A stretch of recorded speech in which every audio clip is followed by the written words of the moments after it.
Welcome to the slop farm. Enjoy the video. Start by cutting the hose square using a sharp utility knife. Make clean cuts so the barb seats fully without gaps or folds. Measure the inner diameter precisely and by a matching barbed adapter or hose cuff. Remove any old clamp, gasket, or debris before assembly. Rinse the hose and adapter with fresh water, then wipe both surfaces with isopropyl alcohol. Allow parts to dry fully for 5 minutes before you apply any lubricant or proceed with assembly. Apply a thin bead of silicone lubricant to the barb to ease insertion and prevent tears. Slide the hose fully onto the barb until it reaches the shoulder or stops. Position two 1/2-inch stainless steel worm gear clamps spaced about 1 inch apart over the barb. Tighten the clamps alternately and evenly to about 40 nlb to compress the hose without crushing it.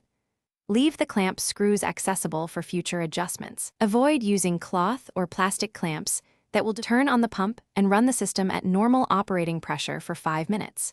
Inspect the sealed area closely for water seepage, bubbles, or dampness during operation.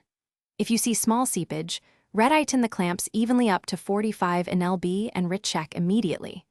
Replace the hose if cracks or cuts are visible beyond the clamp area.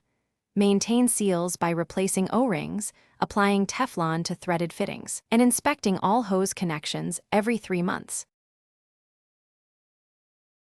Thanks for watching. Consider subscribing if we helped you today.